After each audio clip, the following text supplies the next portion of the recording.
utamaduni ndio alama ya taifa.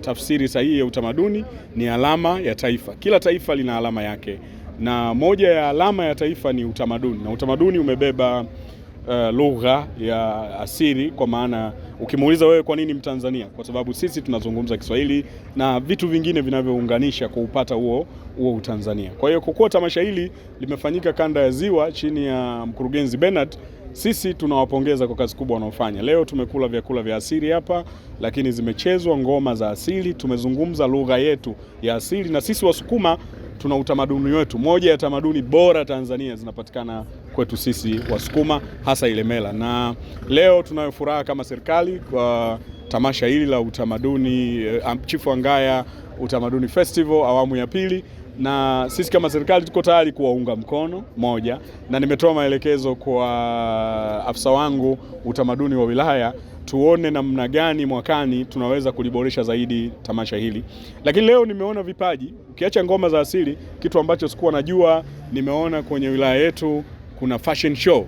Wamevaa nguo za asili, kila mmoja ameona, na nimemwambia afisa utamaduni pale lazima liandaliwe tamasha la serikali la wilaya. Sasa hii ni fursa kwa wote ambao wana collection point, kwa maana wa maduka ya nguo wanaweza kutengeneza models wao wakafanya hilo tamasha, na tutaweka zawadi kubwa ambazo zinaweza kusaidia katika kuunga mkono tamasha hili. Kwanza niwapongeze pia wadhamini na washiriki. Tumeona kampuni nyingi za wilaya yetu, za mkoa wetu zimeshiriki, na nje ya mkoa kwa ujumla. Tunawasihi makampuni yote makubwa mwakani kuja kushiriki tamasha hili, kwa sababu kushiriki tamasha hili ni kuenzi utamaduni wetu. Umuhimu mkubwa, nilimesema taifa ni utamaduni. Kwa hiyo kuwepo kwa utamaduni ndio uwepo wa taifa. Utamaduni ukipotea, taifa halitakuwepo. Kwa hiyo utamaduni kwa kila mtu na kabila lake, kwa kila mtu na asili yake, ni lazima ahakikishe utamaduni wake anautunza. Sasa ndio tunaunganishwa Watanzania na utamaduni wetu wa Kitanzania. Huo utamaduni unabeba zaidi ya makabila 120. Utamaduni usipokuwepo, taifa halitakuwepo. Hata utulivu na amani uliowepo na mshikamano katika umoja katika nchi yetu unajengwa na misingi ya utamaduni. Kwa mfano sisi Wasukuma tunazo ngazi zetu za maamuzi, kuanzia kule mzengo mpaka juu kwa machifu wetu. Lazima kijana hata akiwa mtovu wa nidhamu ataonywa kulingana na alipo, na tamaduni zetu mpaka leo zinatumika kwenye maeneo zetu.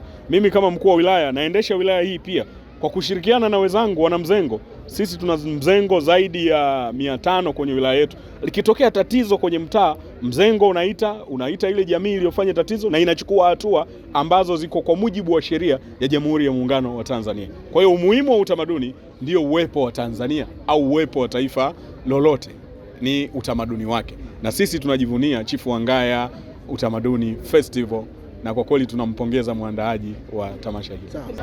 Kwa hakika tunamuunga mkono sana Mheshimiwa Rais wa Jamhuri ya Muungano wa Tanzania Dr. Samia Suluhu Hassan, na hili tamasha ni kwa ajili yake. Tunamuunga mkono kwa namna mama huyu anavyopambana katika kuhakikisha kwamba anasimamia mila na desturi za Kitanzania. Unajua, unapoongelea utamaduni unaongelea pia utalii. Watu wanatoka Venezuela, wanatoka Afghanistan, wanatoka Canada, wanatoka Marekani kuja kujifunza utamaduni wa sisi. Tanzania ni nchi ambayo ni kubwa, ina zaidi ya watu milioni 65 sasa. Lakini kwa mujibu wa sensa watu na makazi ya mwaka 2022 tulikuwa milioni kama 61-62 hivi. Sasa asilimia kubwa ni vijana. Sasa hawa vijana ndo tunataka wabadilike. Maana yake vijana ndo nguvu kazi ya taifa. Na vijana sasa hivi Gen Z wapo sana kwenye mitandao ya kijamii, wapo kwenye, si vibaya kukopi kutoka mataifa mengine, lakini kuna vitu vya kuchukua, kuna vitu vya kubaki na vyetu sisi. Na ndio maana sisi baada ya tamasha hili na mengine yanayokuja ya watu wengine, tunaona kabisa kwamba Tanzania itakuwa na vijana ambao wana maadili mema, wanazingatia miiko na desturi ya Kitanzania, lakini wanaepuka kula rushwa, kugombana, kutukana na kutoheshimu watu, viongozi na watu wengine. Kwa jina naitwa Minaeli Mdeme, ni mratibu kutoka Jumuiya ya Tuko Sawa Tanzania, na leo tumeshiriki tamasha hili la Chifu Wangaya Tamaduni Festival kwa mkoa wa Mwanza. Tulichojifunza ni kwamba tamaduni kwa sasa jamii zetu zinasahau, na hasa tukizingatia watoto wanaozaliwa au kizazi cha kipindi hichi wanasahau makabila yao, kwa sababu wanajumuika makabila tofauti tofauti na kutengeneza kizazi. Kwa hiyo katika matamasha haya yanatufanya turudi kufahamu nini tamaduni zetu zimejengwa toka misingi ya babu zetu ilivyoanza, na tunatamani yawepo kila wakati, kwa sababu kizazi kitasahau, lakini yakiwepo tutakumbushwa wewe ni nani, umetokana na asili ipi, kujua kabila lako, kujua tamaduni zako na kujua miiko ya kabila ambalo uko nalo. Na sisi pia kama jumuiya ya Tuko Sawa tunasemea kuhusiana na mambo ya asili. Kwa hiyo watu wakifahamu asili, ina maana atatunza mazingira, atajitunza mwenyewe, atatunza tamaduni na vitu vyote ambavyo vinamjenga mtu kuwa na maadili katika taifa lake. Na pia kupitia sisi tumempa profesa wa Harmony. Tunaposema Harmony ni kufanya jamii iishi kwa upatano. Tumemtambua baba wa taifa Mwalimu Julius Kambarage Nyerere kama profesa wetu wa Harmony duniani. Kwa nini? Ni kwa sababu alihamasisha watu kuishi katika utu, umoja na upendo.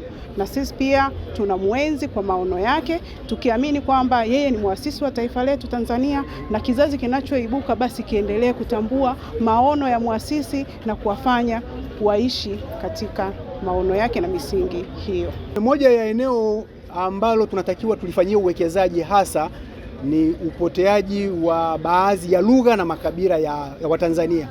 Unajua Tanzania inaheshimika duniani kuwa na makabila mengi, lakini ambayo tunaishi kwa amani. Sasa katika ile kuendeleza lugha ya Kiswahili kama lugha ya taifa ni faida, lakini pia imeleta changamoto ya kupunguza nguvu ya makabila yetu na lugha zetu za asili. Kwa hiyo tunadhani maonyesho yanayokuja pengine tuongeze pia nguvu, watu waje hapa waongee lugha za asili, lugha za Kikelewe, Kisukuma, watu wasikie wanavyoongea Kisukuma, Kikara, Kikuria, Kizanaki. Tunafikiri hizo nayo itakuwa ni namna moja ya kuendeleza utamaduni. Maana naona kama eneo hilo ni kama linaenda kuachwa. Lakini pia ziko tamaduni, kwa mfano mimi natoka Mara, tamaduni za kuwa na familia kubwa, wake wengi. Sasa hivi ukisasa kama unatutoa kwenye mfumo wa utamaduni, nadhani kuna namna tunaweza tukarudi kwenye mfumo wetu. Nije hapa na wake zangu 6, 7, familia ya watu 30, 40, hiyo ndio asili ya Mwafrika. Nadhani hiyo nayo ikidumishwa itapendeza.